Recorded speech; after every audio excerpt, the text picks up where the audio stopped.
Hello everyone, I'm Dr. Tefia Debbie. I'm a consultant psychiatrist and a psychologist. I do videos on mental health and personal improvement education. My goal is to help demystify mental illness and provide you with self-improvement tips that will help you be your best and live your best. In my last 3 videos, I talked about the 14 limiting beliefs or 14 self-defeating beliefs identified by Albert Ellis. Albert Ellis is a renowned psychotherapist and psychologist known for the development of rational emotive behavioral therapy.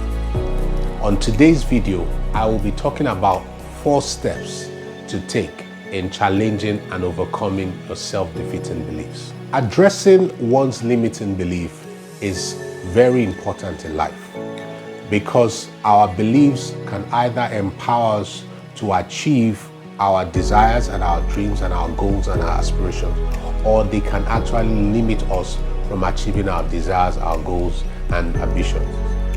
Beyond that, it can also impact on the quality of our lives. It can impact on the quality of our mental well-being. It can impact on the quality of the connection and the relationships that we form with one another. And it generally can impact on one going on to live a happy and fulfilled life. The first step to overcome or to change one's self-defeating belief is to recognize. To recognize means to appreciate the existence of something.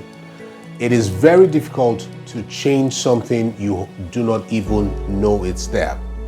In the video where I talked about the 14 limiting beliefs identified by Albert Ellis, I talked about the various limiting beliefs.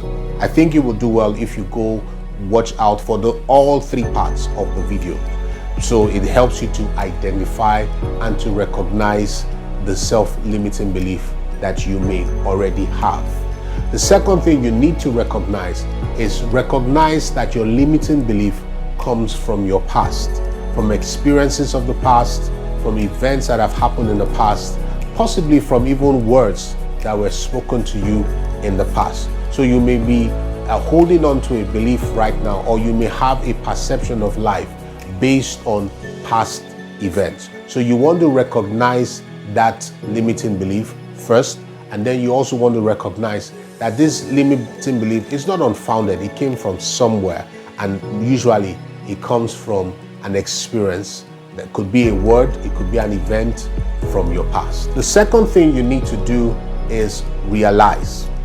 To realize simply means to become aware of, to have complete understanding and to have clarity of something.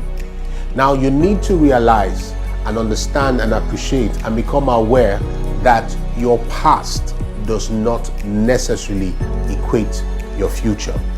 So the past is not the map of your future. So you don't have to hold on to the events of the past and then be scared that those events will keep repeating itself, regardless of how many times it has repeated itself in your present.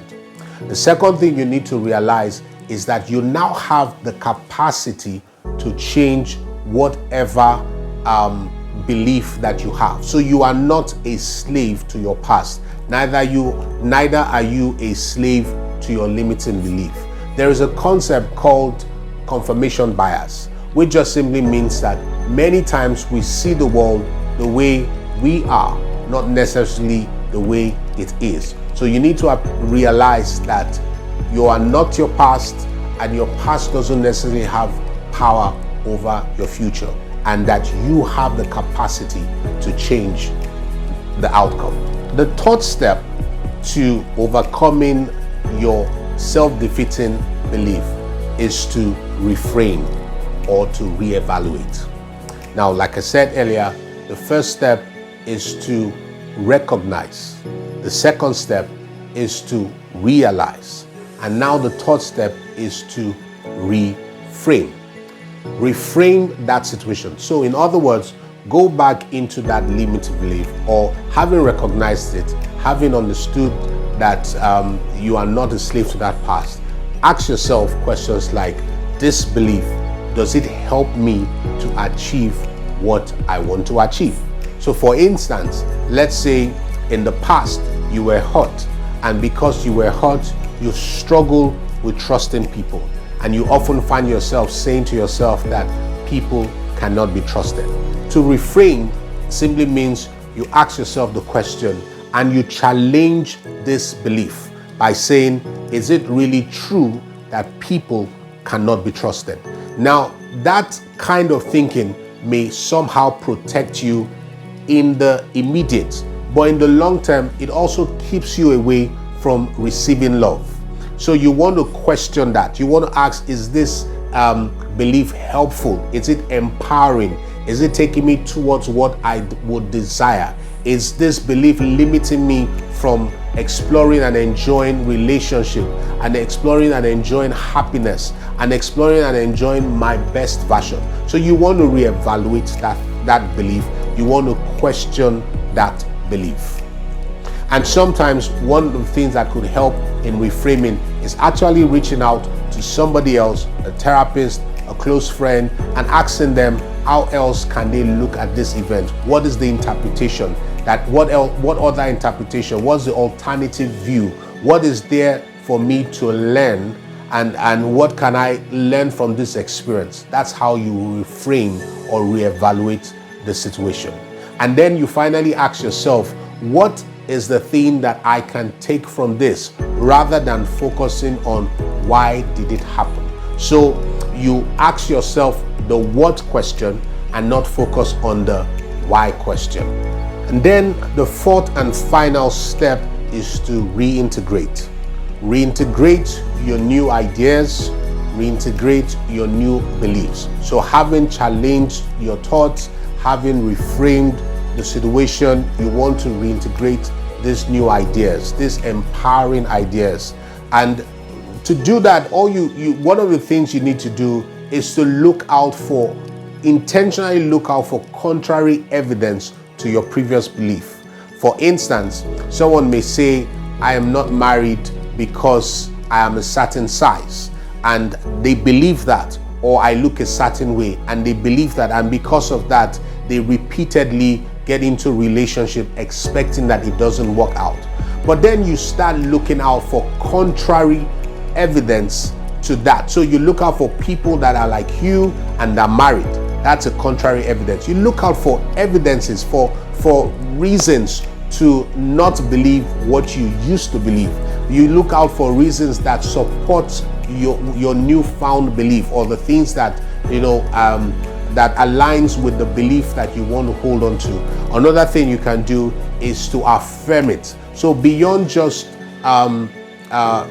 recognizing it, is that you need to begin to affirm the things that you want to experience. It is very important you don't allow fear to hold you back.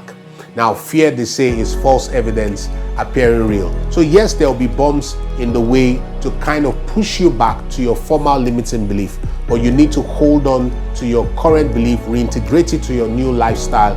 And it's very, very important to be kind to yourself and to be patient with yourself on this new journey as you form this new belief, because it's like laying new foundations. So you have to be patient with yourself to walk in this new belief.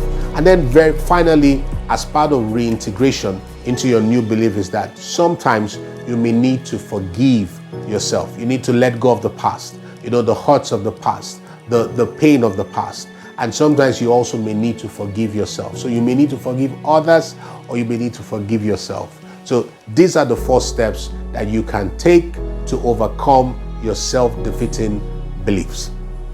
I hope this has been helpful. If it has, and just in case you have not already subscribed to our YouTube channel, please do so. That way you don't get to miss out on any of my videos on mental health education and self-improvement tips. Thank you so much.